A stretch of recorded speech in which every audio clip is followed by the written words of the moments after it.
الحمد لله رب العالمين والصلاة والسلام على سيد الأنبياء والمرسلين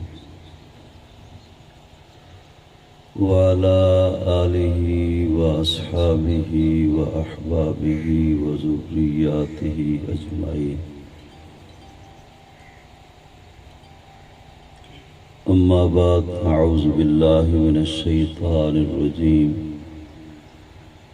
بسم الله الرحمن الرحيم. يا أيها الذين آمنوا استعينوا بالصبر والصلاة إن الله مع الصابرين. صدق الله خالقنا العظيم. أما بعد، فقد قال الله تبارك وتعالى في شان حبيبه ومحبوبه ومطلوبه ومقصوده وموجوده مخبرا وآمرا. إن الله وملائكته يصلون على النبي يا أيها الذين آمنوا صلوا عليه وسلموا تسليما. اللهم صل على سيدنا مولانا محمد وعلى آل سيدنا مولانا محمد وبارك وسلم. الصلاة والسلام عليك يا رسول الله وعلى آلك وأصحابك يا سيدي يا حبيب الله. بآواز بلند پڑھ لیں الصلاة والسلام علیکہ یا سیدی یا رسول اللہ، الصلاة والسلام علیکہ یا خاتم النبیین. واجب الاحترام ذی کرام ذی احتشام مقتدر علماء کرام، واجب الاحترام معزز و محترم سامعین کرام، اس سے قبل کے انتہائی مختصر وقت میں تلاوت شدہ آیہ مبارکہ کی روشنی میں چند گزارشات آپ کی عظیم سماعتوں کی نظر کروں. دعا ہے رب کائنات اپنے پیارے محبوب علیہ السلام کے طفیل مجھے اس محفل ذکر مصطفیٰ صلی اللہ علیہ وسلم، ذکر حضرت امام حسین رضی اللہ تعالی عنہ، اس عظیم الشان محفل میں حق و صداقت کے ساتھ بات کہنے کی توفیق عطا فرمائے. رب کائنات مجھے بیان کرنے کے بعد اور آپ حضرات کو سننے سمجھنے کے بعد فریقین کو عمل کی توفیق نصیب فرمائے. محرم الحرام اپنی فضیلتوں برکتوں کے ساتھ ہمارے سروں پر سایہ فکن ہے. اسی مناسبت سے چند گزارشات میں عرض کروں گا. ارشاد باری تعالیٰ ہے یا ایہا الذین آمنوا، اے لوگو ایمان والو، استعینوا بالصبر والصلاۃ، مدد طلب کرو صبر اور نماز سے. ان اللہ مع الصابرین، بے شک اللہ تعالی صبر کرنے والوں کے ساتھ. آیہ مبارکہ میں اللہ تعالی نے صاحب ایمان لوگوں کو مشکل وقت میں، مصیبت کے وقت میں، پریشانی کے وقت میں دو چیزوں سے مدد حاصل کرنے کا حکم دیا ہے. ان میں سے ایک ہے صبر اور دوسری ہے نماز۔ پھر آگے اللہ تعالیٰ نے اس کا صلہ بھی بیان فرمایا کہ جو لوگ صبر کرنے والے ہیں اللہ تعالیٰ کی معیت ان کے ساتھ ہے۔ اس بزم کائنات میں بڑی بڑی ہستیاں آئیں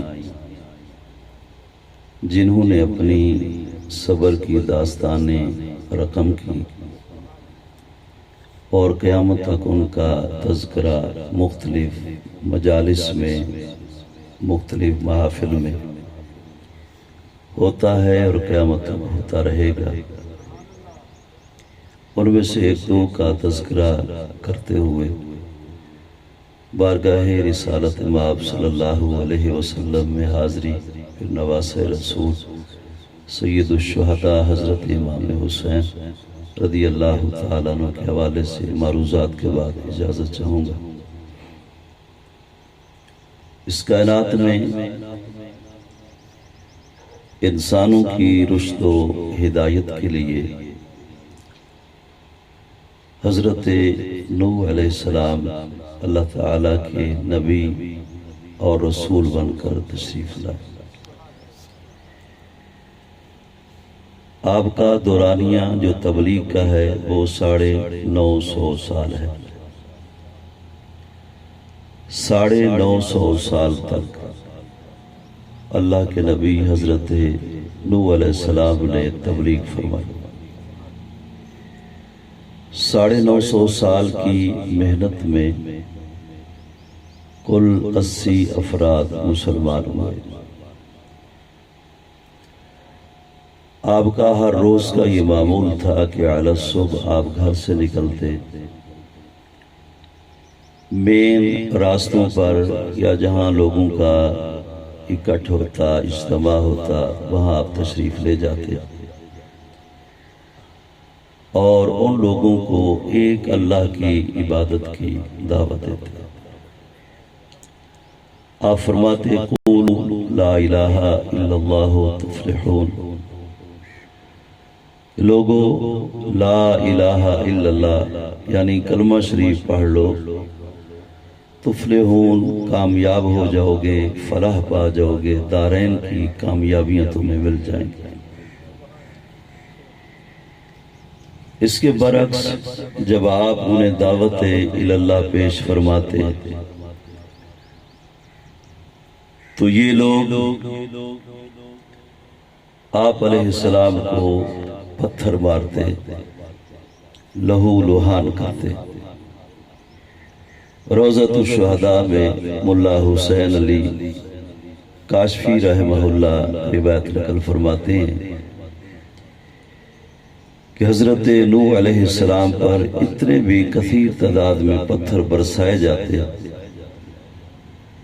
کہ آپ کے آس پاس پتھروں کا بہت بڑا ڈھیر لگ جاتا اور آپ ان پتھروں کے درمیان چھپ جاتے۔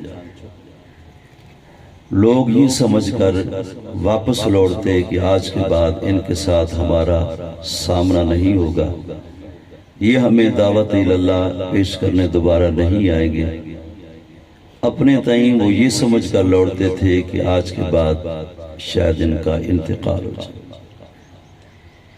شام کے وقت حضرت جبریل امین علیہ السلام بارگاہ نبوی میں حاضر ہوتے، اپنے پروں سے پتھروں کو دور کرتے اور جبریل امین علیہ السلام اپنا پر حضرت نوح علیہ السلام کے جسم کے ساتھ مس کرتے تو اللہ تعالیٰ اس کی برکت سے پھر انہیں صحت تندرستی عطا فرماتا، اور اگلے روز کا پھر یہی معمول کہ لوگوں کو دعوت اللہ پیش کرتے۔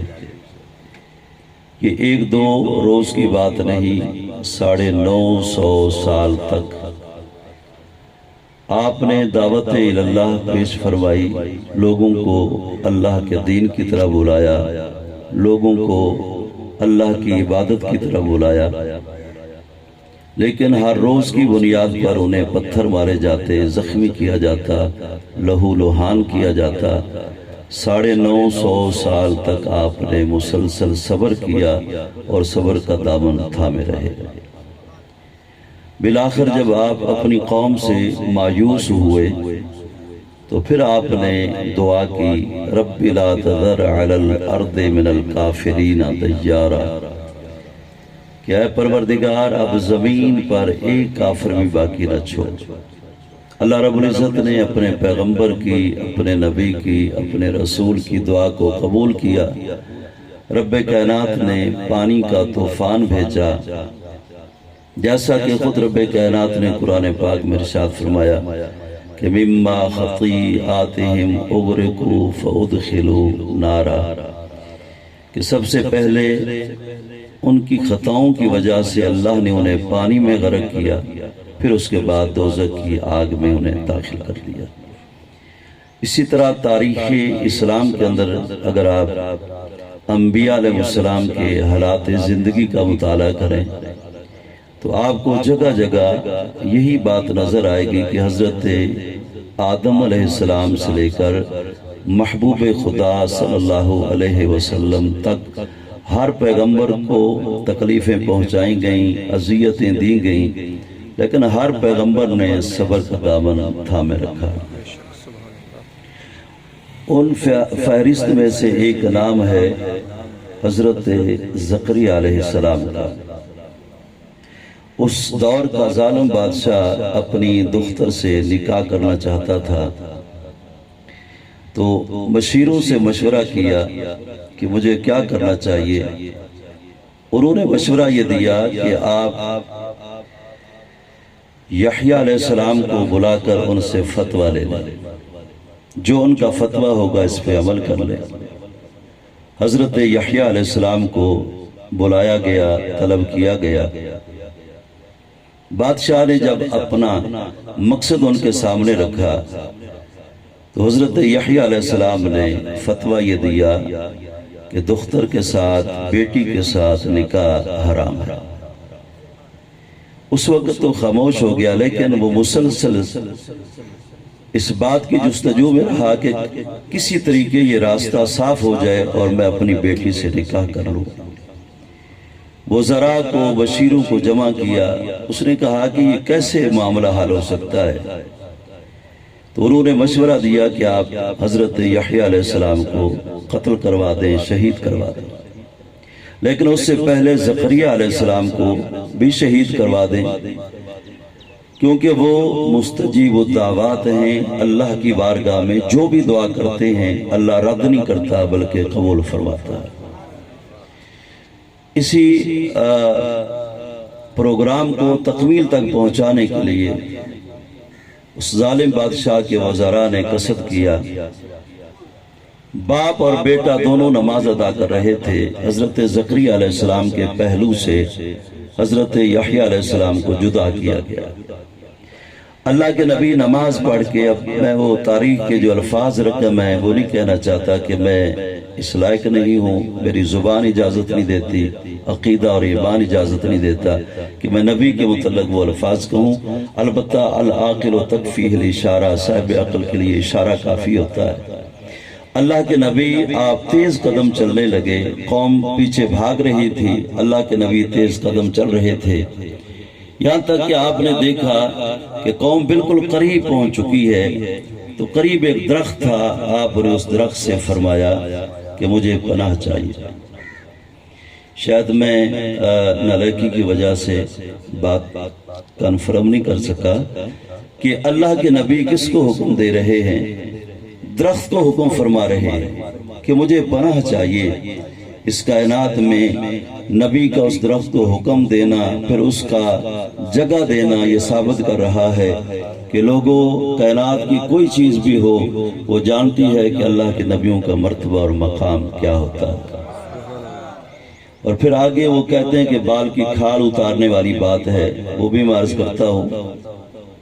یہ سامنے درخت ہیں، آپ تجربہ کر لیں، یہ ٹھوس لکڑ ہوتی ہے، اس کے درمیان کسی درخت کے درمیان خلا ہوگا، لیکن جس درخت کو اللہ کے نبی زکریا علیہ السلام نے حکم دیا کہ مجھے پناہ چاہیے، اس کے اندر کوئی کھوکھلا پن نہیں تھا، اس کے درمیان بھی خلا نہیں تھا، وہ ایک مضبوط اور ٹھوس لکڑی تھی، درخت تھا۔ جب اللہ کے نبی نے حکم دیا تو وہ کھل گیا، آپ اس کے اندر تشریف لے گئے، چادر کا ایک کونا رہ گیا، درخت پھر اسی طرح اپنی اصلی حالت میں مل گیا۔ اب سوچنے والی ہے کہ انسان کا جسم ثقیل ہے، انسان کا جسم وزنی ہے، انسان اپنے جسم میں ہڈیاں بھی رکھتا ہے، گوشت بھی رکھتا ہے، کھال بھی رکھتا ہے۔ درخت کے اندر تو گنجائش وہی تھی جو پہلے سے ملی ہوئی تھی، اب اللہ کے نبی کے لیے وہ جگہ کیسے بنی؟ یہ بال سے کھال اتارنے والی بات ہے، آپ کی توجہ کے لیے یہ بات عرض کر رہا ہوں۔ اور انسان کی عقل اس بات کو سمجھ نہیں سکتی کہ جب درخت کے اندر خلا نہیں تھا، پھر درخت ملا تو اللہ کے نبی کیسے اندر سما گئے۔ اسی کو اللہ کی قدرت کہتے ہیں اور اسی کو اللہ کے نبی کا معجزہ کہتے ہیں۔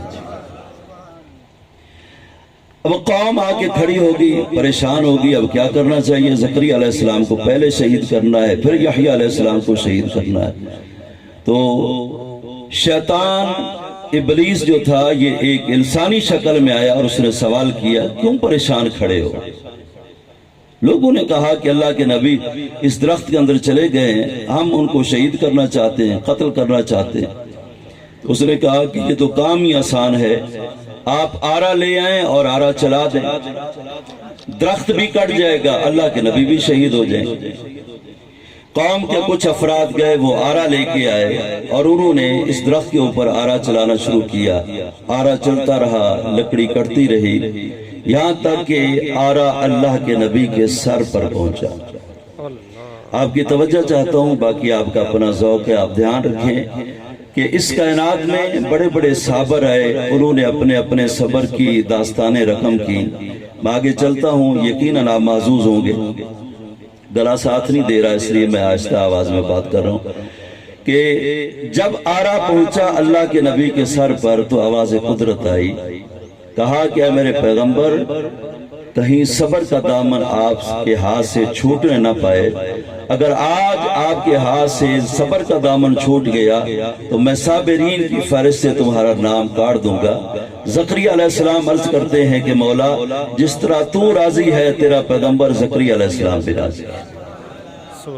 بھی آرا چلا، آپ اس کا مشاہدہ کر لیں، پاؤں میں کانٹا لگ جائے، کئی روز تک اس کانٹے کی آدمی تکلیف محسوس کرتا ہے، آدمی علالت میں ہو، بیمار ہو، انجیکشن لگتا ہے، تکلیف ہوتی ہے۔